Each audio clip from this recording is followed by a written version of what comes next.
नमस्कार, जय हिंद, वंदे मातरम दोस्तों। स्वागत है आप सभी का उत्तर प्रदेश के सबसे भरोसेमंद YouTube channel UP news update में।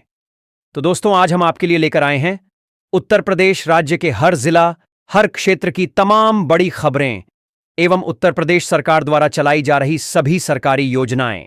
उत्तर प्रदेश के मौसम में अचानक आए बदलाव ने पूरे प्रदेश को अपनी चपेट में ले लिया है।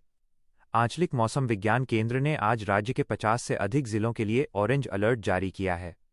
पश्चिमी विक्षोभ वेस्टर्न डिस्टर्बेंस के सक्रिय होने से वाराणसी, गोरखपुर, प्रयागराज, अयोध्या, मेरठ और नोएडा जैसे प्रमुख शहरों में 50 से 60 किलोमीटर घंटा की रफ्तार से धूल भरी आंधी चलने और गरज के साथ भारी बारिश की संभावना जताई गई है। कई इलाकों में बिजली गिरने, वज्रपात की भी खबरें हैं, जिससे जानमाल के नुकसान की आशंका बढ़ गई है। प्रशासन ने लोगों को बेवजह घरों से बाहर न निकलने और सुरक्षित स्थानों पर रहने की सलाह दी है। तापमान में आई अचानक गिरावट से गर्मी से राहत तो मिली है, लेकिन शहरी बुनियादी ढांचे और बिजली व्यवस्था पर इसका बुरा असर पड़ा है। खबर है कि उत्तर प्रदेश के कृषि प्रधान क्षेत्रों कानपुर, मथुरा, हाथरस, संभल और आगरा में भीषण ओलावृष्टि ने भारी तबाही मचाई है। वर्तमान में गेहूं, सरसों और दलहन की फसलें खेतों में कटाई के लिए पूरी तरह तैयार थीं, लेकिन भारी बारिश और बड़े आकार के ओलों ने इन फसलों को पूरी तरह बर्बाद कर दिया है। खेतों में पानी भरने से गेहूं की बालियां काली पड़ने और सड़ने का डर पैदा हो गया है। मुख्यमंत्री ने इस स्थिति को देखते हुए जिलाधिकारियों को निर्देश दिए हैं कि वे 24 घंटे के भीतर नुकसान का सर्वे शुरू करें। कृषि विभाग के शुरुआती अनुमानों के अनुसार हजारों हेक्टेयर भूमि पर लगी फसल 70% तक नष्ट हो गई है। किसानों ने सरकार से विशेष मुआवजा पैकेज की मांग की है ताकि वे अपने कर्ज का भुगतान कर सकें। अगली खबर है कि मुख्यमंत्री योगी आदित्यनाथ की महत्वाकांक्षी सेफ मोबिलिटी योजना के तहत आज लखनऊ में एक विशेष समीक्षा बैठक की गई। इस योजना के अंतर्गत प्रदेश के 13 प्रमुख जिलों में लगभग 1000 महिलाओं को ई रिक्शा चलाने का गहन प्रशिक्षण दिया जा रहा है। सरकार का उद्देश्य न केवल महिलाओं को आत्मनिर्भर बनाना है, बल्कि शहर के सार्वजनिक परिवहन को महिलाओं के लिए अधिक सुरक्षित बनाना भी है। प्रशिक्षित महिलाओं को सब्सिडी पर ई रिक्शा उपलब्ध कराए जा रहे हैं, जिससे वे प्रति वर्ष 2.5 लाख रुपए से 3 लाख रुपए तक कमा सकेंगी। इन रिक्शों में जीपीएस और पैनिक बटन जैसे सुरक्षा फीचर्स लगाए गए हैं, जो सीधे पुलिस कंट्रोल रूम से जुड़े होंगे। यह कदम उत्तर प्रदेश में महिला सशक्तिकरण की दिशा में एक क्रांतिकारी बदलाव माना जा रहा है। अगली खबर है कि प्रयागराज के फूलपुर थाना क्षेत्र में आज उस समय हड़कंप मच गया जब एक पुराने आपराधिक मामले में दबिश देने गई पुलिस टीम पर स्थानीय असामाजिक तत्वों ने जानलेवा हमला कर दिया। हमलावरों ने पुलिस की गाड़ियों पर पथराव किया और लाठियों से वार किया, जिसमें एक उप निरीक्षक एसआई और 3 कांस्टेबल गंभीर रूप से घायल हो गए।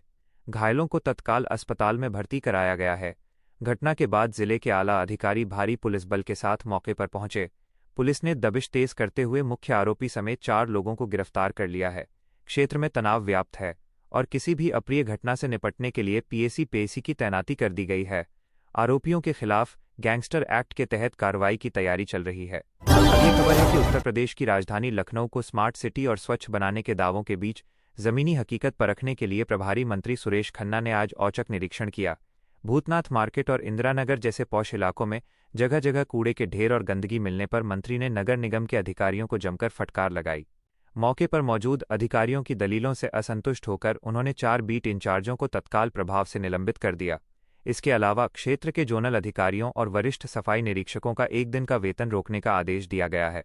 मंत्री ने स्पष्ट किया कि स्वच्छता अभियान में किसी भी प्रकार की कोताही बर्दाश्त नहीं की जाएगी और भविष्य में भी ऐसे औचक निरीक्षण जारी रहेंगे। अगली खबर है कि लखनऊ स्थित देश की प्रतिष्ठित भारतेंदु नाट्य अकादमी बीएनए के पुनरुद्धार और आधुनिकीकरण के बाद आज मुख्यमंत्री ने इसका औपचारिक लोकार्पण किया। अकादमी परिसर को आधुनिक तकनीक, नए साउंड सिस्टम और उन्नत प्रकाश व्यवस्था से सुसज्जित किया गया है। लोकार्पण समारोह के दौरान सीएम ने अकादमी की त्रैमासिक पत्रिका रंगवेद के विशेष अंक का विमोचन भी किया। अपने संबोधन में उन्होंने कहा कि उत्तर प्रदेश की समृद्ध लोक कला और नाट्य विधा को वैश्विक मंच प्रदान करना सरकार की प्राथमिकता है। समारोह में रंगमंच के कई दिग्गजों को उनकी जीवन भर की साधना के लिए सम्मानित किया गया।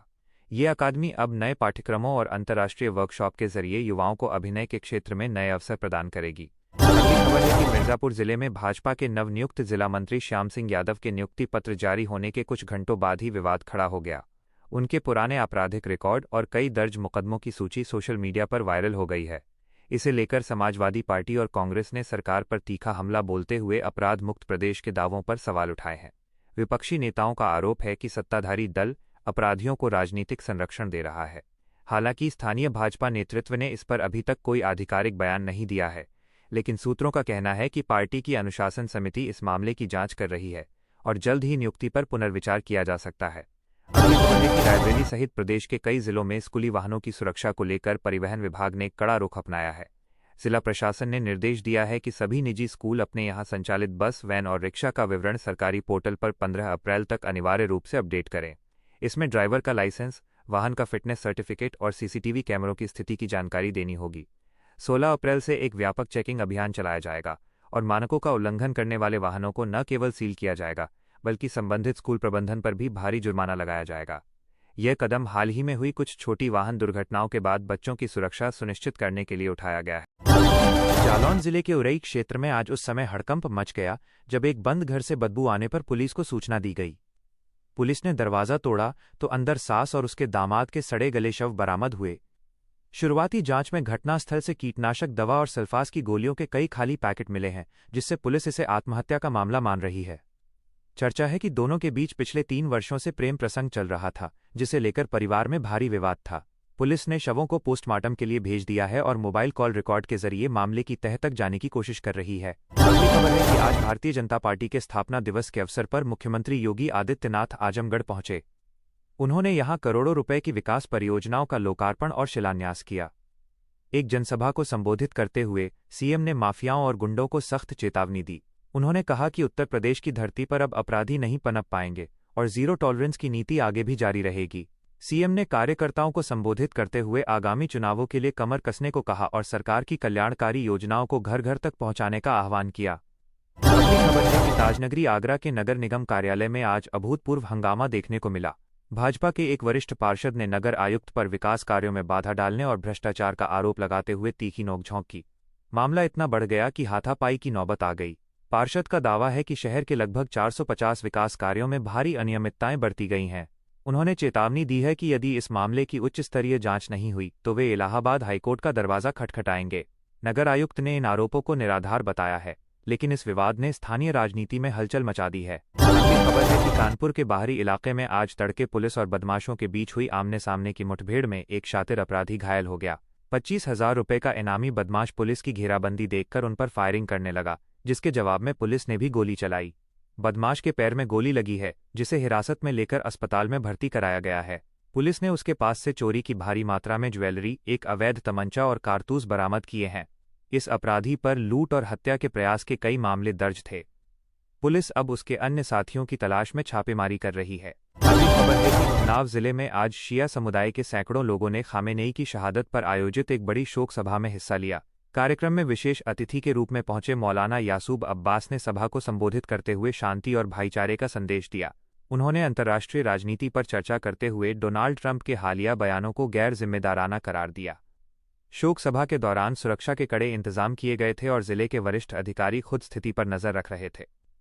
सभा में बड़ी संख्या में महिलाओं और बच्चों ने भी शिरकत